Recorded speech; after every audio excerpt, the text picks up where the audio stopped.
Tension क्यों दिखाई देते हैं? परेशान तो रहूंगा ना पार्वती, आखिर एक बेटी का बाप जो ठहरा। पार्वती, अब उसके हाथ पीले करने का समय आ गया है। पर हमारी आनंदी तो अभी सिर्फ 9 साल की है। अभी तो उसके पढ़ने लिखने और खेलने कूदने के दिन हैं। देख पार्वती, लड़कियां पराया धन होती है और जितना जल्दी इन्हें घर से विदा कर दे उतना अच्छा है। कल से आनंद की पढ़ाई लिखाई बंद। पर बाबू, इसमें मेरी क्या गलती है? आप मुझे पढ़ाई करने क्यों नहीं देते? तेरी गलती है कि तू एक लड़की है। लड़का होती तो क्या बाबू? लड़का होती तो क्या? ऐ लड़की, ज्यादा जबान ना चला, नहीं तो जबान हलक से खींचकर बाहर निकाल दूंगा। बाबू, मैं पढ़ लिख कर कुछ बनना चाहती हूँ। मेरी पढ़ाई ना रोको बाबू। आनंदी, तुझे पढ़ना है तो पढ़, लेकिन सारी उम्र बाप की छाती पर यूं बोझ बनकर ना बैठ। पर बाबू, अभी तो मेरी उम्र पढ़ाई लिखाई की है। मुझे पढ़ लिख कर डॉक्टर बनना है। पढ़ाई पढ़ाई पढ़ाई, आज तो तेरी इन किताबों का काम तमाम करके ही छोड़ूंगा। ये ले। नहीं बाबू, मत छोड़ो बाबू। छोड़ी। नहीं बाबू, नहीं। बाबू, ये तुमने क्या किया? तुमने मेरी इन किताबों को ही नहीं फाड़ा बाबू, मेरी किस्मत फाड़ दी, मेरी किस्मत। ये कापी किताबें ना सिर्फ छोरों के हाथ में अच्छी लगती है, लड़कियों के हाथ में तो सिर्फ मेहंदी अच्छी लगती है, मेहंदी। पर बापू, मैं लड़की हूँ तो क्या हुआ? लड़का और लड़की तो हमारी दोनों आंखों के समान होते हैं। चुप कर आनंदी, और यह एहसान मान कि अब तक जिंदा है तू। कहीं बचपन में गला दबा कर मार दिया होता तो यह तेरी बकबक नहीं सुननी पड़ती आज। पर बापू, मुझे चूल्हा जलाना अच्छा ना लगे है। देख छोरी, जितना जल्दी हो तू चूल्हा जलाना सीख ले, उतना ही अच्छा है तेरे लिए। और हाँ, तेरा ब्याह तो होगा, वो भी कल के कल। अगला जीवन है तुम्हारी यह कहानी। आंचल में है दूध और आंखों में है पानी। मुझे माफ कर दे बेटी, तेरे बापू के जिद के आगे मेरी एक न चलेगी। माफ कर दे बेटी, मुझे माफ कर दे। इस प्रकार मात्र 9 वर्ष की छोटी उम्र में आनंदी का विवाह गोपाल राव जोशी से हो गया। बाल विवाह एक सामाजिक कुरीति है और इस कुप्रथा का शिकार होना पड़ा आनंदी को। 5 वर्ष बाद आनंदी 14 साल की हो गई है। उसके घर एक शिशु ने जन्म लिया है। देखते हैं आगे क्या होगा। देखिए ना, इसे क्या हो गया है? इसका माथा तो अंगार की तरह तप रहा है। इसे तो बहुत तेज बुखार है। आप भी ना कुछ भी बोलते हैं। दीजिए मुझे। माधव, जल्दी से वैद्य जी को बुला के लाओ। जी, अभी बुला के लाता हूँ। ये तुम क्या कर रही हो आनंदी? भगवान की विभूति लगा रही हूँ।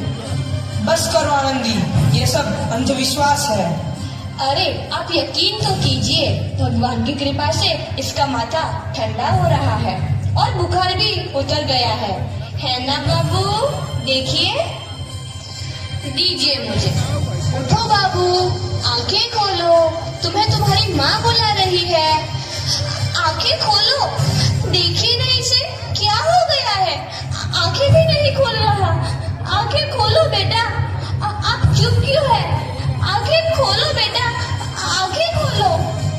आनंदी, हमारा बेटा कभी आंखें नहीं खोलेगा। नहीं, ऐसा नहीं हो सकता। मेरे बेटे को मुझसे कोई नहीं छीन सकता, कोई नहीं छीन सकता। पागल मत बनो आनंदी। माधव,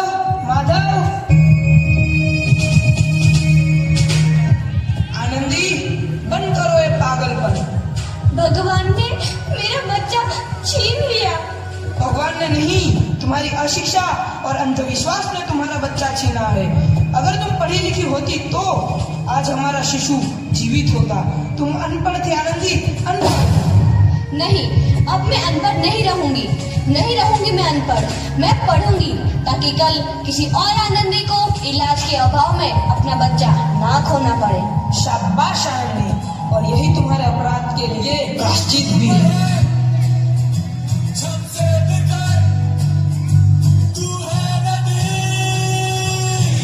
आनंदी, तुम्हारी 12वीं का परिणाम आ गया है। तुमने पूरे कॉलेज में प्रथम स्थान अर्जित किया है।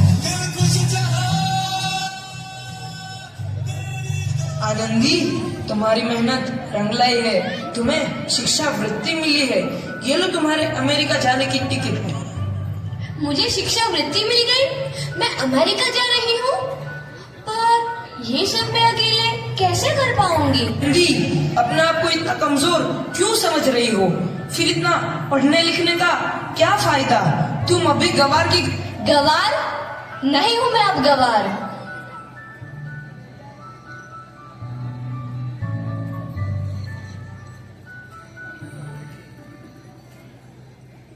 तो इस प्रकार 7 अप्रैल 1883 को आनंदी अमेरिका के पेंसिल्वेनिया के लिए रवाना हुई और 3 साल बाद उन्होंने डॉक्टर ऑफ मेडिसिन की उपाधि प्राप्त कर ली।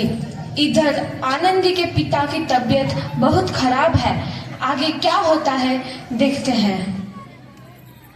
लगता है अब मेरे जाने का समय आ चुका है।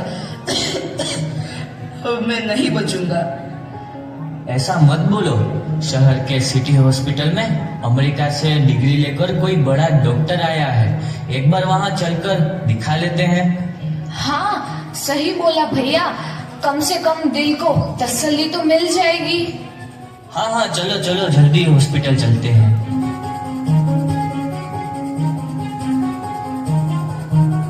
इस मरीज की हालत तो बहुत ही खराब है। कोई चमत्कार ही इसे बचा सकता है। ऐसा मत बोलो भाई, डॉक्टर साहब कब तक आ जाएंगे? लो आ गई डॉक्टर मैडम। डॉक्टर मैडम जल्दी देखिए, मरीज की हालत बहुत ही खराब है।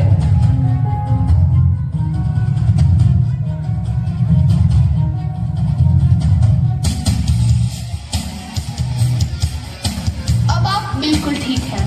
मौत के मुंह से आपको बचाया है डॉक्टर मैडम ने। डॉक्टर साहब ने मुझे बचा लिया। मुझे मिलना है डॉक्टर साहब से। डॉक्टर साहब नहीं, डॉक्टर मैडम बोलो। डॉक्टर मैडम, उन्होंने ही तुम्हें जीवन दान दिया है। लो आ गई डॉक्टर मैडम, मिल लो उनसे। डॉक्टर मैडम, आपका बहुत बहुत धन्यवाद। आपने मेरी जान बचाई। इसके बदले में मैं गरीब भला आपको क्या दे सकता हूँ? वचन चाहिए मुझे कि कभी ये नहीं कहोगे कि लड़कियां कुछ नहीं कर सकती। वचन? ये कैसा वचन? अरे श्यामलाल, तुमने पहचाना नहीं? तुम्हारी बेटी आनंदी। आनंदी? मेरी बेटी आनंदी डॉक्टर? हाँ बापू, वही आनंदी जिसके लिए बचपन में तूने चूल्हा और दूल्हा के अलावा कुछ नहीं सोचा था। आनंदी, आनंदी मेरी बेटी, मुझे माफ कर दे। मैं तेरा गुनहगार हूँ बेटी। नहीं नहीं बापू, वही आनंदी जिसके हाथ पीले करके तुम उसकी सारी जिंदगी काला कर देना चाहते थे। माफ कर दे मुझे मेरी बच्ची, माफ कर दे। मैं तेरा अपराधी हूँ मेरी बच्ची, माफ कर दे। नहीं बापू, मैंने तो तेरा एहसान चुकाया है। याद है ना अपना एहसान जो बचपन में तुमने मुझ पर किया था? ताने सुना सुना कर जीते जी मार डाला था मुझको। अब बोल, और किस किस को मारेगा? आनंदी बेटी, मुझे माफ कर दे मेरी बच्ची। मैं तेरा गुनहगार हूँ। बापू, आपने ही तो बोला था किताबें सिर्फ बेटों के हाथ में अच्छी लगती है, बेटियों के हाथ में तो सिर्फ मेहंदी। बेटों और बेटियों में फर्क करना तो आंखों में फर्क करने समान है। एक का पढ़ना और दूसरे का ना पढ़ना सामाजिक अंधकार है बापू, सामाजिक अंधकार। उपकार मांगता हूँ मैं तुझ जैसी बेटी का, जिसने सारी उम्र मुझसे कुछ ना मांगा तो सिर्फ बराबरी का दर्जा। वरना सच तो यह है कि मैं तेरी माफी के लायक भी ना हूँ। मुझे बाप तेरी बराबरी कर सके उसके मैं लायक भी ना हूँ मेरी बेटी, मैं लायक भी ना हूँ। अपने बापू को क्या माफ नहीं करोगी आनंदी? माफ कर दो आनंदी, माफ कर दो। सुबह का भूला यदि शाम को घर लौट आए तो उसे भूला नहीं कहते। बापू। तो इस प्रकार आनंदीबाई जोशी ने अपनी मेहनत और अटूट इरादे से न केवल भारत की पहली महिला डॉक्टर बनी, बल्कि आगे चल के उन लड़कियों के लिए सुनहरा रास्ता दिखा गई जो जीवन में कुछ करना चाहती थी।